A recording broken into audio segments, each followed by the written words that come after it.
Fish and seafood is another great healthy choice, but there's a couple of things to know about seafood.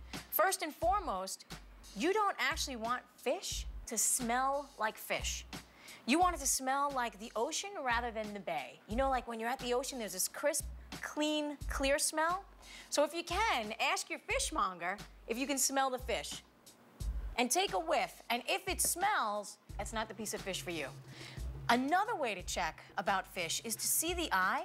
If it's cloudy, then that's an old piece of fish. If it's clear and black, perfect.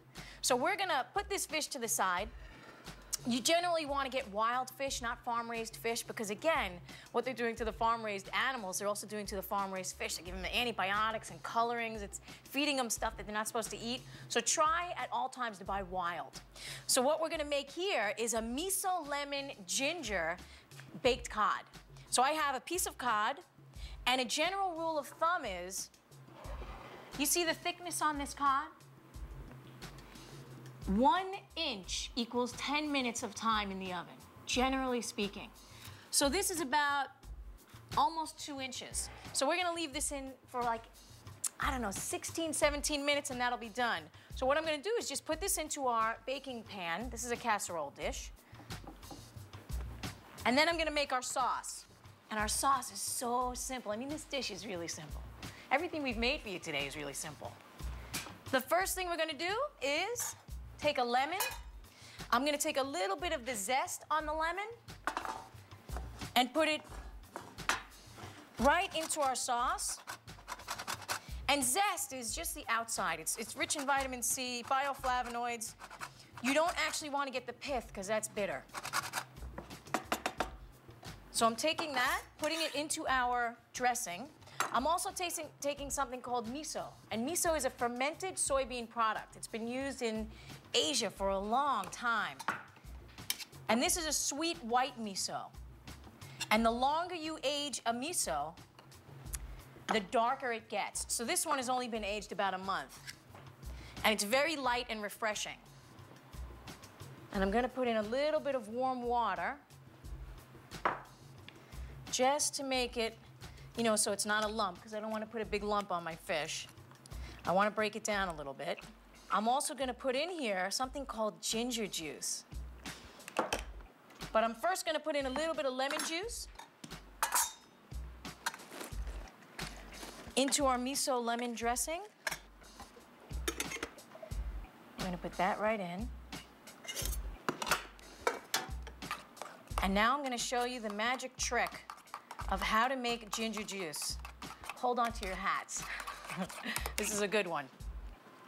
You take a piece of ginger, you don't need to peel it. Let me just wipe up our board. You don't need to peel it, you take it as it is and find, you know, the really small grating, you know, this where you can grate like Parmesan cheese. And you just start to grate. So you want to get about 2 tablespoons of grated ginger.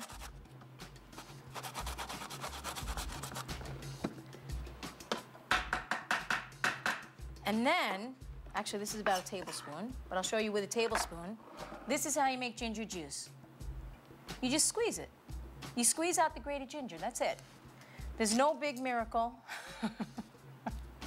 but it is gonna taste fantastic. Now this sauce,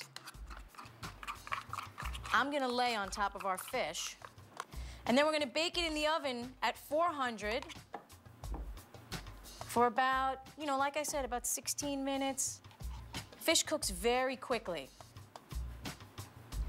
I'm also going to take, just to make it a little prettier, just take a couple of little lemon pieces and put them right on top.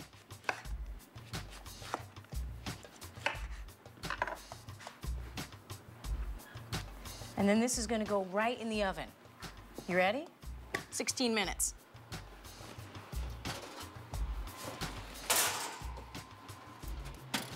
Okay, so our fish has been in the oven for about 16 or 17 minutes on 400. We're gonna take it out, see if it's finished. It's definitely done. I'm gonna garnish it with some scallions. You have yourself a nice piece of baked fish, and I'll let you see it. How's that for dinner?